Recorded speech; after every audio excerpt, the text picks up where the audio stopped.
Hey guys, welcome back. In today's video I'm going to go through the process of making Kupo the Rain Dance Wolf, so stay tuned. So as usual, I'm starting off with my resin cast parts, and a resin cast is something I have sculpted out of monster clay, moulded in silicone and then cast in resin. So this is my own original sculpture. I know I get a lot of questions about it, so I thought I'll address it first off so I don't get any more confusion. And I'm just going around and painting the outside of the eyes, nose and mouth in that black Chromacryl acrylic paint that I use for all my other dolls. So I do put a coat of white paint on top of my resin pieces. It has a good tooth, so it allows any more paint to stick to the resin piece, because sometimes it can be slippery and the paint can just come off very, very easily. Okay, so here we have so far onto the irises. So I'm using a mix of some gold Lumiere paint by Jacquard, and I'm just adding in a tiniest bit of green so it has a little bit more of a green tinge to it rather than just plain gold. So Kupo has a little backstory, so we'll just go through the little backstory now. Rain dance wolves are very interesting creatures. They have the ability to perform a dance which will bring rain. Because of this, the natives from the Blue Tribal region have developed a relationship with these wolves. They will give them offerings and provide them with protection in exchange for water. These wolves usually live in large packs, with one patriarch and one matriarch, retreating to their dens in caves during the day. Rain dance wolves are only found in the Blue Tribal lands located in Krai, India. They are widespread here, ranging from river wilds to wolf water.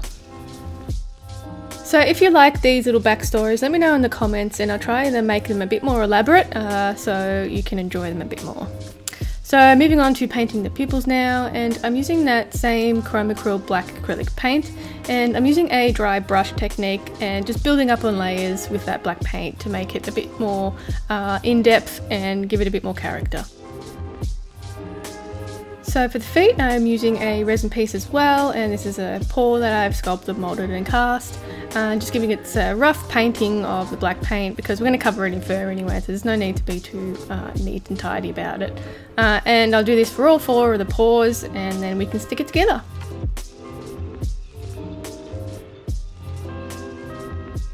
Now this is a fur that I'm using and it looks really realistic, and it's one of the most softest furs I've ever felt, but it is faux fur, and it is sort of like a Timberwolf faux fur, and I just really liked this fur. So you can see I've drawn out the body patterns on the backing of the fur, and I am cutting it out with a small pair of scissors. And remember to just cut the backing of the fur and not the actual pile, otherwise you will lose a lot of length off your actual fur piece. So just remember to cut the backing only. So this particular wolf will have the grey on the outside and a white underbelly, so the pieces will need to be cut out separately. So I have two side pieces in grey and the inside of all of the legs in grey as well. And then I have the white underbelly as a separate piece, so I will need to attach those separate inside leg pieces to the white underbelly first, and then I can sew it all together.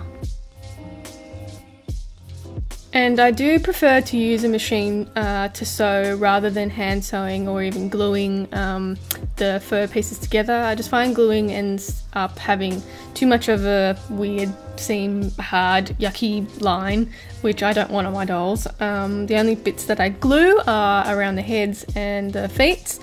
And with hand sewing, it is a little bit more fragile than actually using a machine. A machine is a bit more sturdier, but you will end up having to hand sew bits and pieces of the body anyway. So here's what we have after I've pinned it together and sewn it up. And you can see how I have attached those legs, and I have the back end open so I can flip it the right side out.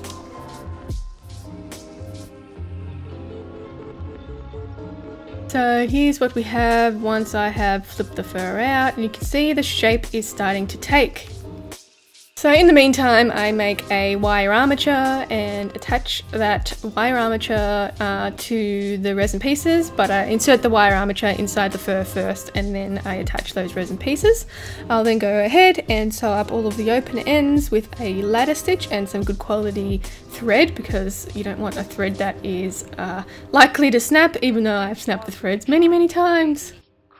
Two things over the acoustic instrument. So once it's all sewn up, I will then attach that fabric to the resin piece using some tacky fabric glue that you could probably find in your local craft store. And I typically leave it to dry overnight. So once I have moved on to furring the face, this is what it looks like once the process has been done. Again, I'm not going to go through that process because I might do it as a paid tutorial in the future, but here's what it looks like once it's been furred. So I'm going to be adding some tribal markings using this Stained by Sharpie texture, and it is a fabric texture. I find them really fantastic to use on faux fur.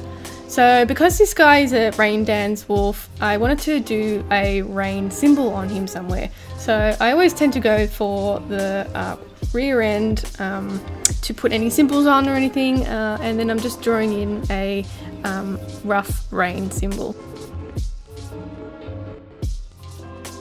And I wanted to add some more markings on the neck area of the wolf, so this is just what came to mind. I didn't have anything pre-planned, just what came out, and I think it looks really great.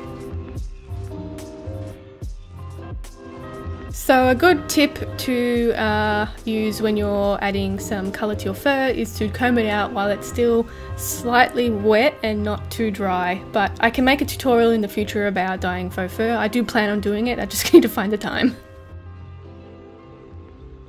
And then also adding some markings onto the face of the wolf. So this little guy will be available in my Etsy shop. Check it out, the link is in the description if he's not already sold. But yeah, what do you guys think? I do plan to have a lot of different sculpts this year going up in my Etsy shop, so definitely keep an eye out for that, and have a lot of new projects in mind as well.